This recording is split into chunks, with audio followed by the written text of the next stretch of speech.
तो हरियाणा में किसकी बनेगी सरकार, कौन होगा, जम्मू कश्मीर में किसका होगा राज, आज इसी पर चर्चा हो रही है।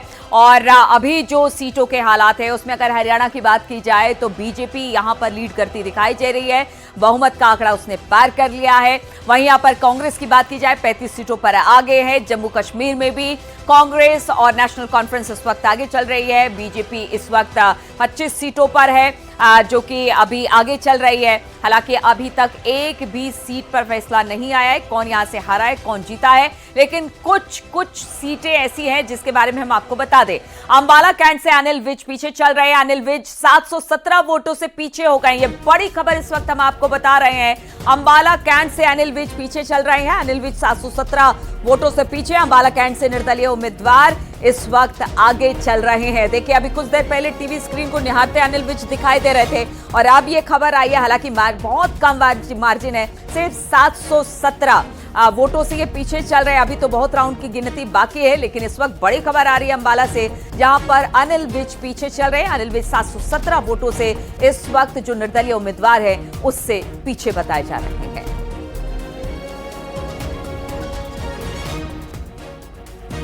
और लगातार हमारे साथ तमाम संवाददाता, तमाम मेहमान जुड़े हुए हैं। संजय चौधरी प्रवक्ता बीजेपी, अशोक यादव हमारे साथ है, प्रवक्ता एसपी, परमवीर सिंह राजनीतिक विश्लेषक भी हमारे साथ है। परमवीर जी, देखिए अभी 717 वोट से अनिल विज पीछे चल रहे हैं, हालांकि अभी गिनती तो होनी बाकी है, लेकिन हम बार बार मुद्दों को लेकर बात कर रहे थे। अगर बीजेपी सत्ता में आती है तो जो मुद्दे जनता के बीच में बीजेपी लेकर गई वो कारगर साबित होगी, लेकिन अगर कांग्रेस आती है तो एंटी इनकम्बेंसी और बहुत सारी ऐसी बातें हैं जिसमें किसान, पहलवान और जवान की बात हो रही है, वो मुद्दे प्रभावी रहेंगे।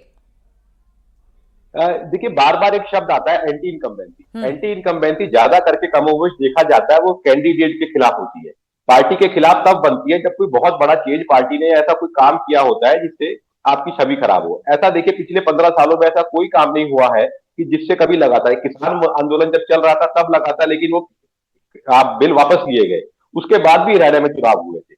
एंटी इनकम्बेंसी ज्यादा करके कैंडिडेट के खिलाफ होती है। तो पार्टियां क्या करती हैं, सभी पार्टियां क्या करती है, वो टिकट बदल देती है, किसी और व्यक्ति को टिकट दे देती है। उन चीजों से ये चीजें हैंडल हो जाती है, लेकिन पार्टी जो मेन मुद्दे होते हैं, हरियाणा एक विकसित राज्य है, इसको डिनाई नहीं चूंकि किया अभी ब्रेक का वक्त हो गया है, लेकिन चर्चा लगातार हमारी जारी रहेगी। कहां पर कौन आगे है, कौन पीछे है, कितनी सीट कहां पर आई है, लगातार हम बताते रहेंगे। हमारे दर्शक लगातार हमारे साथ जुड़े हुए हैं। फिलहाल तमाम मेहमानों का बहुत बहुत शुक्रिया हमारे साथ जुड़ने के लिए। रुकते हैं छोटे से ब्रेक के लिए।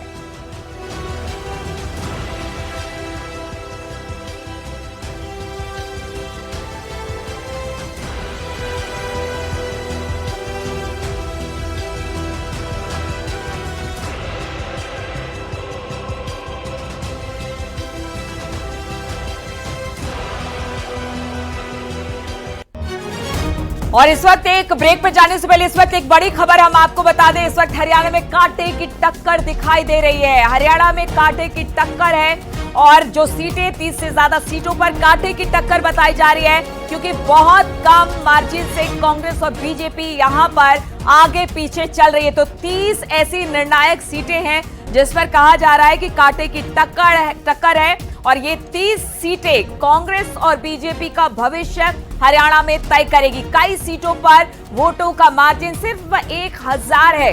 ये बड़ी बात हम आपको बता रहे हैं। 30 ऐसी सीटें हैं।